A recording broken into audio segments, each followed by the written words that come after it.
Hey everyone, Ava Flanell here. One thing that I wanted to highlight during these last couple of months while I was waiting for my injury to heal was I got really active in the political spectrum. It was actually Alicia Boomstick Babe on Instagram. We were talking and we were trying to figure out, what we can do because I live in Colorado and Colorado is quickly losing rights every day, unfortunately.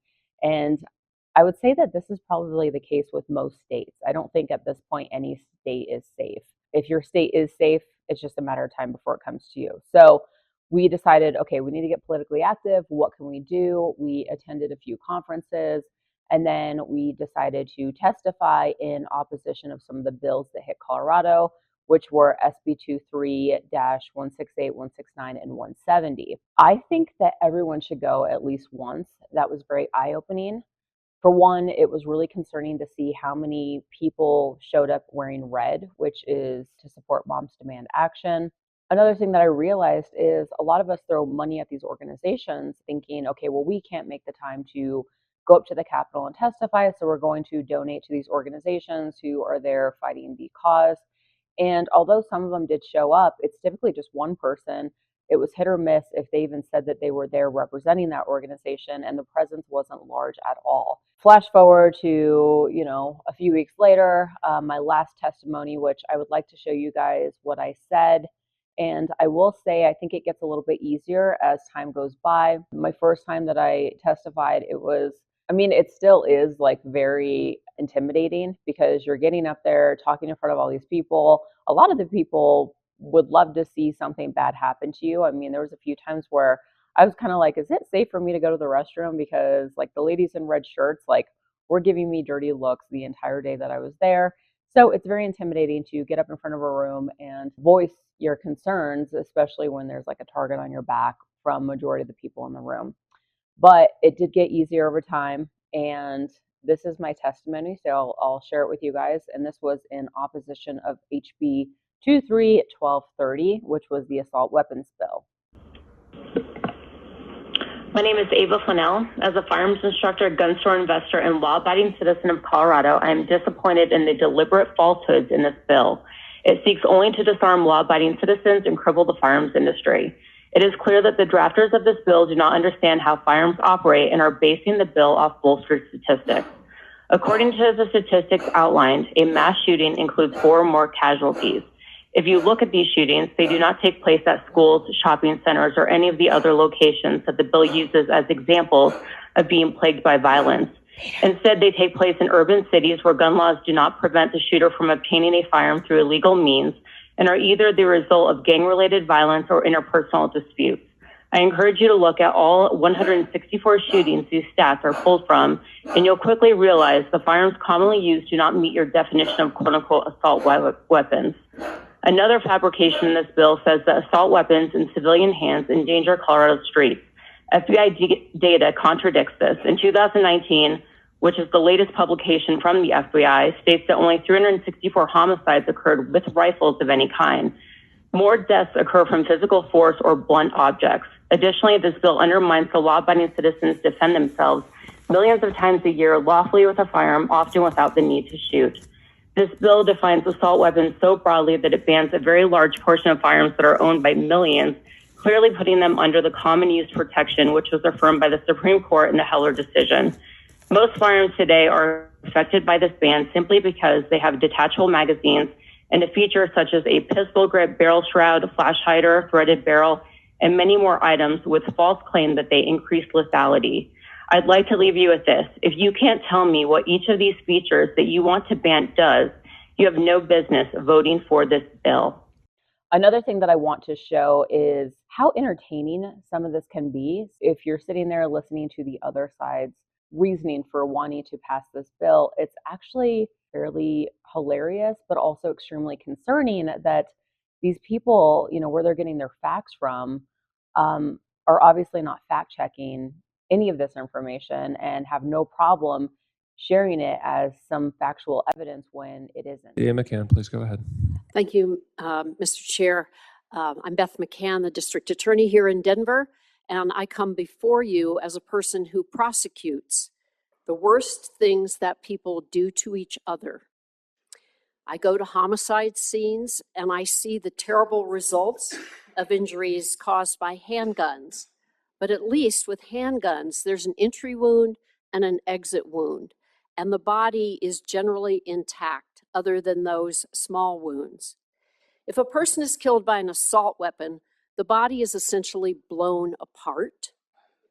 The bullets travel 3 times faster, and these weapons are designed so that these bullets explode and cause devastation and unimaginable grief to loved ones. Pictures were not shown of the children in Sandy Hook whose little bodies were blown apart by the assault weapon used. The same with Parkland and others. In the Aurora theater shooting, we know that 12 people were killed, but 60 others were injured. Chunks of their bodies were blown off. These weapons are designed to kill as many people as possible in as short a time as possible. They are not used for legitimate hunting. Who wants to blow apart the elk that you might later want to consume? Who wants to blow apart the elk? Blow apart the elk. Blow apart the elk. One of the most disturbing things about us here in law enforcement in Denver, things we have seen recently, is the rise in guns in the hands of juveniles. Having an AR-15 has now become a status symbol. You can see kids holding them and bragging about them on social media. If you look, we see it frequently here in Denver. It's terrifying. It is beyond comprehension that we cannot agree on this. We had a federal assault weapons ban for many years under a Republican president. The world did not come to an end, and the data shows that firearms death decreased during that time. At a time when we can't go a week without a mass shooting, I implore you to pass this bill. Thank you. Thank you. Please go ahead. Rep. Armagost, then back to Rep. Woodrow. Thank you, Mr. Chair. And my question stems from concern about narrative that I think we've already heard today, that I think we're going to hear more of today. And starting that an AR-15 cannot be used as a hunting rifle because it will blow an animal apart. Blow apart the elk. My question to that, as a hunter and an avid shooter and gun owner, is, and this can be for anyone on the panel, if anyone knows the difference between, or first of all, if anyone knows what the caliber is of an AR-15, standard AR-15 rifle on the panel. So, Rep. Armagost, you're inviting a response from anyone on the panel? Yes. All right. And committee, when we have fewer witnesses than this, I sometimes allow multiple different answers. I think for any question, just given where we are today, when we have a question like that, we'll let the panel sort it out who's going to speak to that. I think just to keep us moving, we'll have one response only. So whoever would like to speak to the question we just heard. I don't think any of us really know. Okay. Can I just real quick to that? Rep. Armagost. Just real quick. Thank you, Mr. Chair. And the answer is 5.56 by 223. It's slightly larger projectile than a 22 caliber bullet. The reason it's not used in a hunting, as a hunting rifle, is it's not big enough to take down small game or large game. It's large enough for small game, but not large game. It's not even recommended for a deer, let alone an elk, because you wouldn't be able to take an animal down with one shot. Whereas like a 30-06, which is a 30 caliber that was invented for the military in 1906, is recommended for deer, but it's not even big enough to take down an elk. So I just want to clarify for narrative and moving forward today so we can avoid misconceptions about what the caliber actually is. Thank you.